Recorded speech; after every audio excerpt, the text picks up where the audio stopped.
말씀의 제목은 내 백성을 위한 복입니다. 내 백성을 위한 복. 성경은 복에 관한 말씀입니다. 성경은 우리가 어떻게 해야지 복을 받고 또 어떻게 해야지 우리가 그 복을 누릴 수 있는가, 그것에 대한 명쾌한 진리가 담겨져 있습니다. 그 복을 받는 비결은 다른 것이 아니죠. 바로 말 그대로 하나님을 잘 섬기는 것입니다. 하나님을 잘 섬기면 하나님은 당신의 자녀들에게 이 영혼의 구원뿐 아니라 그 삶의 모든 필요한 것들을 채워주시고 만족해 하시며 형통과 번영의 복으로 당신의 자녀들을 이끌어 주신다고 하는 것이죠. 그러나 하나님을 섬기지 않고 자신을 우상으로 섬기든지 아니면 세상의 모든 것들을 우상으로 섬기게 되면 하나님께서는 그 복을 거두시고 그리고 혹독한 징계와 심판을 내리신다. 이것이 바로 성경의 진리의 가르침입니다. 그러면 성경에서 이 복의 전제, 성경에서 복을 받아 누릴 수 있는 참된 전제는 무엇이냐? 그것은 바로 여호와 하나님을 우리가 온전히 잘 섬겨야 한다고 하는 것이죠. 바로 거기에 있다고 하는 것입니다. 그럼 하나님은 당신의 백성들 혹은 당신의 자녀들을 위해서 어떠한 복을 주시기를 원하실까요? 우리가 받고 싶어하는 복들도 있겠지만 특별히 하나님께서 당신의 자녀들에게 주시고자 하는 복이 분명히 있을 거라고 생각이 되어집니다. 바로 오늘 본문의 말씀이 바로 그것에 대한 이야기를 담고 있는데요. 첫 번째로 하나님은요, 당신의 백성에게 이 만족의 복을 주기를 원하신다라는 것입니다. 만족의 복을 주시기를 원하신다. 우리 11절 말씀 함께 볼까요? 여호와께서 야곱을 구원하시되 그들보다 강한 자의 손에서 속량하셨으니, 여호와께서 야곱을 구원하시되 그들보다 강한 자의 손에서 속량하셨다. 여러분, 여기서 말하고 있는 속량이라고 하는 말이 무엇입니까? 속량. 그것은 바로 값을 주고 내가 그것을 샀다는 이야기예요. 속량이라고 하는 것은 내가 그것에 대한 값을 지불하고 그것의 주인이 되었다라고 하는 것입니다. 한마디로 여호와 하나님께서 이스라엘, 이 야곱을 값을 주고 사셨다. 이제부터 야곱은 하나님의 소유가 되었다. 하나님의 소유가 되었다라고 하는 것입니다. 하나님의 소유된 백성들, 하나님 것이 된 그 이스라엘을 향하여 하나님은 어떤 복을 주시기를 원하시는가? 우리 12절 보시면 그들이 와서 시온의 높은 곳에서 찬송하며 여호와의 복 곧 곡식과 새 포도주와 기름과 어린 양의 때와 소의 때를 얻고 크게 기뻐하리라.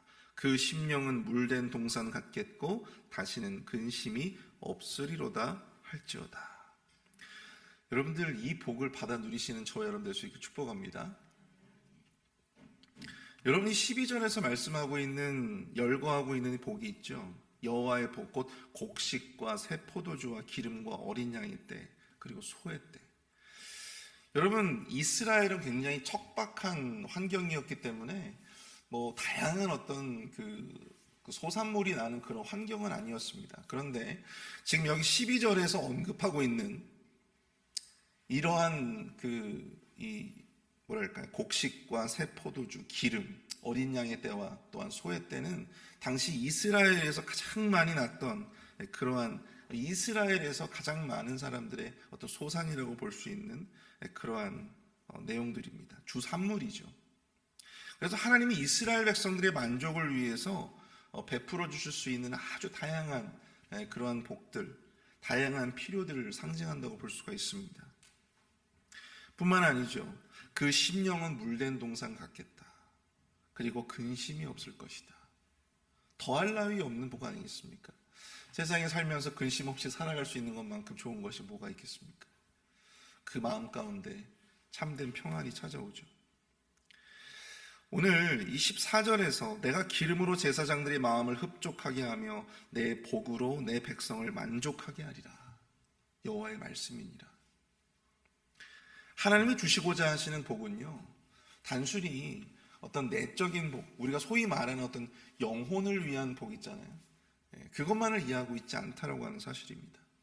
삶에서 이스라엘 백성들이 필요로 하고 느껴지는 그 모든 것들, 그 모든 필요들을 다 채우시겠다라고 하는 것이거든요.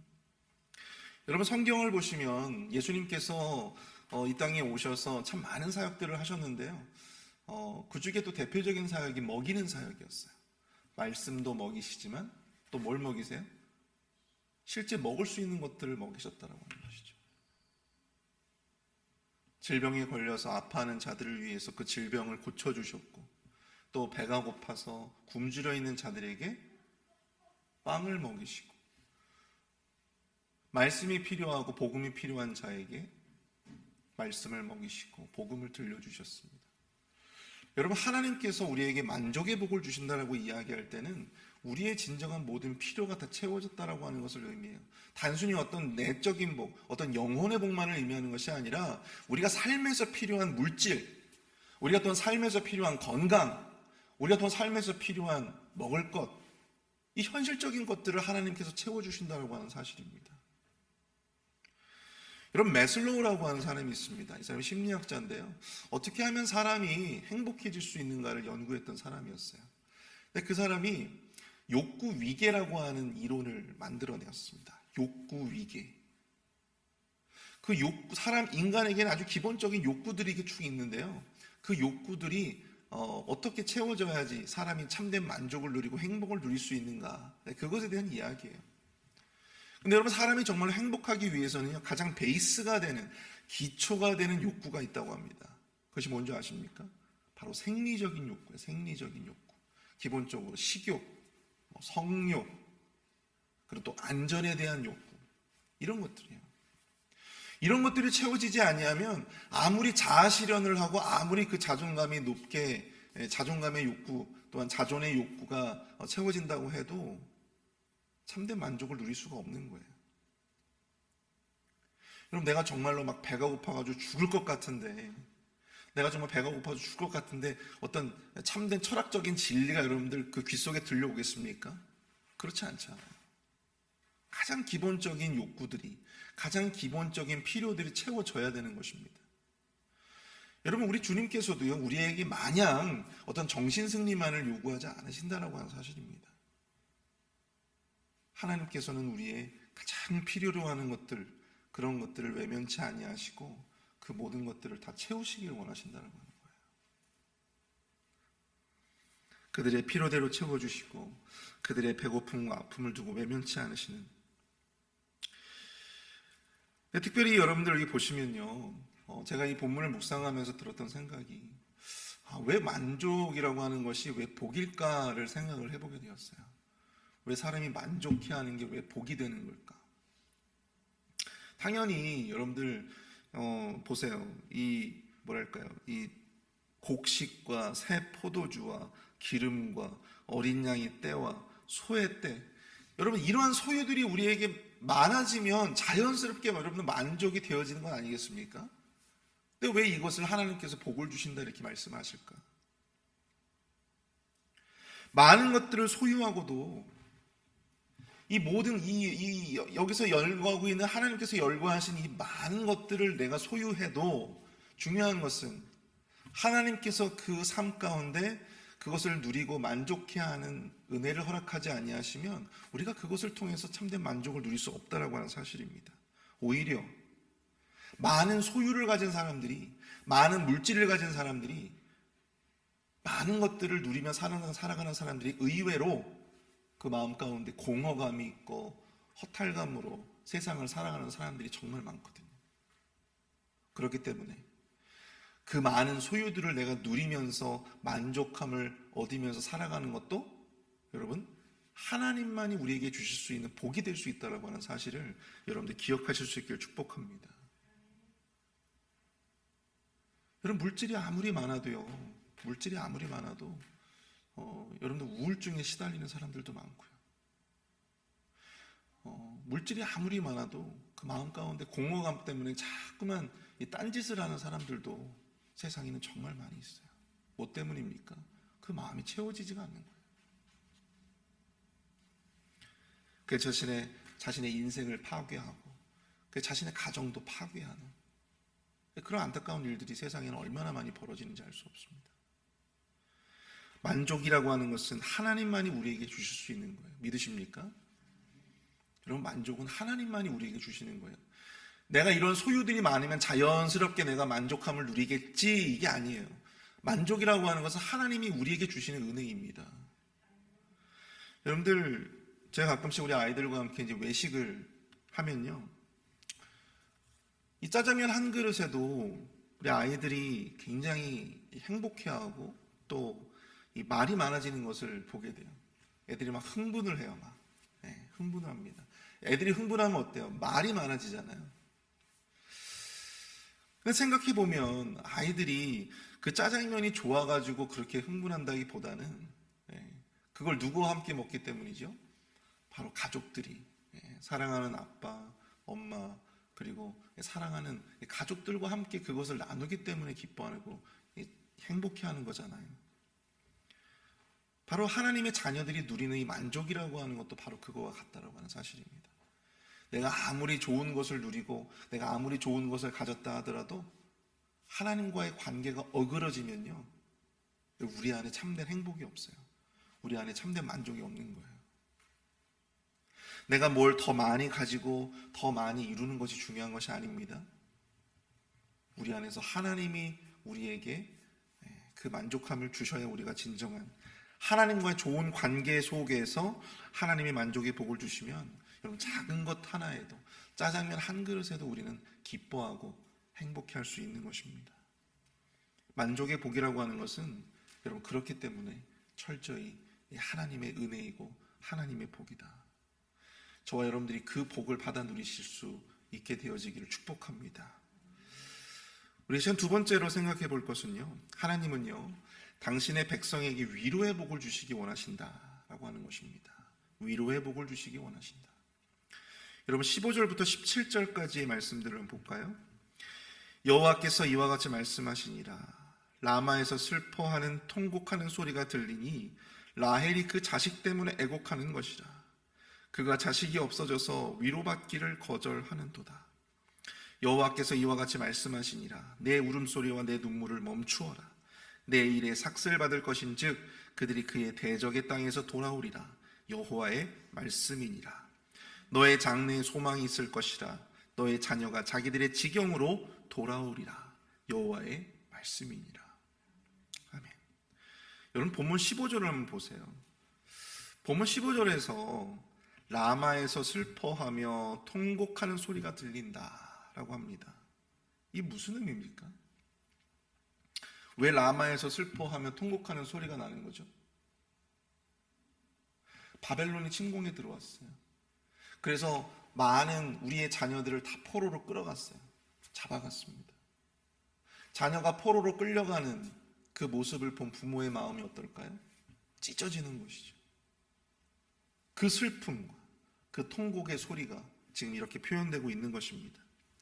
지금 그 자녀들이 이제 포로로 저렇게 바벨론으로 끌려가면 언제 돌아올지 알 수 없는, 저렇게 가다가 죽을 수도 있는 그런 상황인데, 그 부모의 마음 가운데 슬퍼하며 통곡하는 그 통곡이, 애통하는 그 고통 속에 흘리는 눈물, 바로 그 통곡이잖아요. 하나님은 당신의 자녀들이 이와 같은 고통의 눈물을 흘릴 때 여러분 그냥 좌시하지 아니하시고 그 고통의 눈물을 닦아주시고 위로해 주시는 하나님이신 줄로 믿습니다. 여러분 이 15절부터 17절까지의 말씀은요, 절망 가운데에서 좌절 가운데 흘리는 그 통곡의 눈물, 그 고통의 눈물을 흘리는 자들을 하나님께서 위로하시고 다시 그들을 돌아오게 하겠다, 그 잃어버린 자녀들을 다시 돌아오게 하겠다라고 하는 이 하나님의 소망의 메시지를 전해주시는 거였어요. 제가 목회를 하면서 가장 고통스러운 것은 무엇이냐면, 정말 이 큰 위로가 필요한 성도에게 위로의 어떤 이 말, 그리고 기도 외에는 그 어떤 것도 해줄 수가 없을 때입니다. 지금 여러분 보세요. 자식들이 포로로 끌려나가 죽을 수 있는 상황이 있어요. 근데 그 누가 이 부모를 위로할 수가 있겠습니까? 어떠한 말로 위로할 수 있겠습니까? 그리고 그 말로 전한들 그 부모가 그 마음 가운데 위로를 받을 수가 있겠어요? 없겠어요? 없죠. 근데 그 부모가 진정으로 위로를 받기 위해서는 뭐가 있어야 되냐면, 진정으로 위로의 말을 주려면 그 자녀들을 다시 안전하게 돌아오게 해줄 수 있는 분, 그 자녀들이 다치지 않고 죽지 않고 안전하게 그 부모의 품으로 다시 돌아올 수 있게끔 만들어줄 수 있는 그 능력 있는 사람이, 그 능력 있는 존재가 위로한다면 그럼 그것이 위로가 되겠죠. 그것이 위로가 될 것입니다. 그것이 소망의 메시지가 될 수가 있는 거예요. 어느 누가 그 떠나버린 자식들을 다시 돌아오겠다 말할 수 있겠습니까? 오직 하나님 여호와 하나님밖에 그 위로를 전해줄 수 있는 분이 없다라고 하는 사실이죠. 제가 예전에 병원 신방을 갔을 때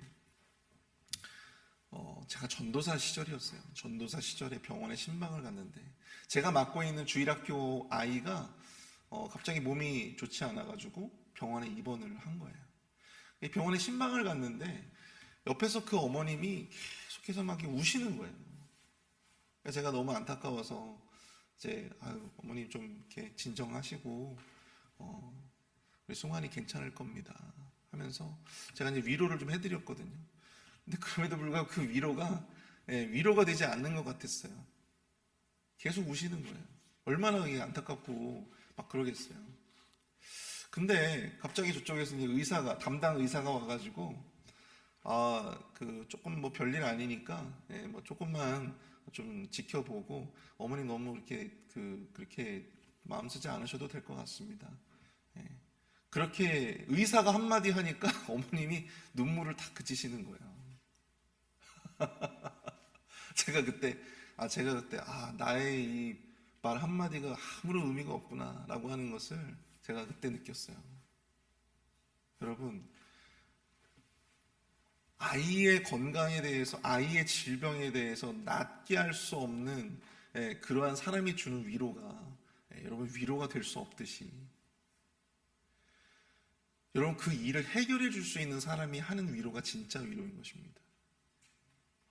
그래야지 그 위로를 받는 사람에게 위로가 되고 또 소망이 되는 거예요. 여러분 대안이 없는 대부분의 우리 사람들의 위로는요, 대부분 이런 것이에요. 대부분 능력이 없어요. 우리는 그걸 그렇게 그런 그 상처받은 사람들 또 위로가 필요한 사람들의 어떤 그 문제를 해결해 줄 수 있는 능력이 대부분 없어요. 무능력합니다. 대안이 될 수가 없습니다. 해결책을 제시해 줄 수가 없어요. 그냥 말뿐이에요. 물론 그 말에도 우리가 위로를 얻을 수는 있으나 그것이 참된 위로가 되고 그것이 우리에게 참된 소망이 될 수는 없는 거예요. 그러나 하나님의 위로를 받으면요, 소망이 생깁니다. 하나님의 위로를 받으면 그것이 소망이 돼요. 왜? 하나님은 그것을, 우리의 그 슬픔과 상처를 해결해 줄 수 있는, 대안을 제시할 수 있는 능력을 가지신 분이시기 때문입니다. 우리들 가운데 절망적인 상황 가운데 놓이신 분들이 계십니까? 우리는 위로할 수 없어요. 죄송합니다. 목회자인 저도 여러분들의 그 질병을 낫게 해드릴 수는 없어요. 기도할 수는 있겠지만 여러분들의 그 질병을 낫게 해줄 수는 없어요. 여러분들의 그 가난을 제가 어떻게 해드릴 수 없어요. 해결해드릴 수 없어요. 그러나 하나님께서는 하실 수 있습니다. 하나님께서는 여러분들 고치실 수 있고 하나님께서는 여러분들의 그 가난을 해결해 주실 수 있어요. 물질도 허락해 주실 수 있습니다. 그런 분이 우리에게 위로하셔야 그것이 진짜 위로가 되지 않겠습니까? 그것이 우리에게 진짜 소망이 되지 않겠습니까? 하나님은 우리를 위로하실 수 있고 또 우리는 하나님의 위로를 통해서만 진정한 소망을 얻게 되는 줄 믿습니다. 하나님께서 우리의 눈에서 눈물을 닦아주시고 우리의 울음소리를 멈출 수 있도록 하나님만이 하실 수 있음을 여러분들 기억하실 수 있기를 축복합니다. 우리 마지막으로 이 시간 함께 살펴볼 때 하나님은 당신의 백성에게 또한 긍휼의 복을 주시기 원하신다라고 하는 사실입니다. 긍휼의 복. 여러분 19절을 한번 보십시오. 내가 돌이킨 후에 뉘우쳤고 내가 교훈을 받은 후에 내 볼기를 쳤사오니 이는 어렸을 때 치욕을 짐으로 부끄럽고 욕됨이니이다 하도다. 여러분 에브라임이 회개했습니다. 회개하고자 합니다. 여기서 에브라임이라고 하는 것은 누구를 말합니까? 바로 이스라엘을 의미하고 하나님의 택한 백성들, 모든 선민들을 의미한다고 볼 수 있습니다. 자신의 죄를 회개하고 그 증거로 자신의 볼기, 볼기가 어디예요? 볼기. 이 볼기라고 하는 부위가 어디냐면 엉덩이와 그 넓적다리 사이를 우리가 볼기라고 이야기를 합니다. 그 볼기를 쳤다라고 이야기합니다. 이것이 무슨 의미냐면 내가 내 죄 때문에, 내 잘못 때문에 부끄러워서 스스로를 자해하는 거예요. 스스로를 치는 것입니다. 그만큼 내 죄가 치욕스럽고 그만큼 내 죄가 너무나도 고통스럽다라고 하는 것을 이제 표현하는 것이죠. 스스로 회개하고 아파하여 부끄러워 고통하는 하나님의 자녀들, 이 볼기를 치는 행위로 자기들 스스로의 그 마음을 표현하고 있는 것입니다. 자, 그런 그들에게 하나님은 어떠한 마음을 가지시느냐? 바로 긍휼의 마음을 가지신다라고 하는 것입니다. 20절 말씀 볼까요? 에브라임은 나의 사랑하는 아들, 기뻐하는 자식이 아니냐? 내가 그를 책망하여 말할 때마다 깊이 생각하노라. 그러므로 그를 위하여 내 창자가 들끓으니 내가 반드시 그를 불쌍히 여기리라. 여호와의 말씀이니라. 하나님은 자식과 같은 백성들의 회개와 아픔에 창자가 들끓는 긍휼의 마음을 가지시는 아버지와 같은 분이심을 여러분들 기억하실 수 있길 축복합니다. 우리가 그 죄악 때문에 부끄러워서 정말 몸부림치고 하나님 앞에 회개로, 진정한 참된 회개로 나아갈 때 여러분, 하나님도 고통을 느끼세요. 하나님도 고통을 느끼십니다. 그리고 다시금 그들에게 긍휼의 복을 주시고 회복할 수 있는 기회를 허락해 주시는 것입니다. 중요한 것은 바로 참된 회개로 나아가야 한다. 진정 어린 회개로 하나님 앞에 나아갈 때 여러분들 그 어떠한 죄라고 할지라도 우리 주님께서는 우리를 긍휼히 여기시고 또 우리에게 새로운 기회를 주심을 여러분들 믿으실 수 있기를 축복합니다. 그것이 바로 우리 아버지 되신 하나님, 그 하나님께서 우리에게 주시고자 하시는 긍휼의 복인 것입니다. 오늘 이 시간 우리가 함께 말씀을 생각하면서 우리가 좀 합심해서 함께 기도하기를 원합니다. 이 시간 기도하실 때 이 치유와 회복을 위해서 온전히 우리를 또한 우리에게 복 주시고자 하시는 주님의 그 마음을 깨닫게 하여 주시고 우리가 주님으로부터 만족의 복을 누리게 하여 주시고 또한 우리가 우리를 힘들게 만드는, 고통스럽게 만드는 그 삶의 문제들, 또한 그 어려움 가운데 주님의 위로를 얻게 하여 주시고 또 우리가 죄에 대해서 정말 부끄러워하며 온전한 참된 회개로 나아갈 때 주님께서 우리에게 주시기 원하시는 긍휼의 복을 받아 누릴 수 있는 우리 모두가 될 수 있도록 인도해 달라고 함께 마음을 모아서 합심해서 기도하도록 하겠습니다.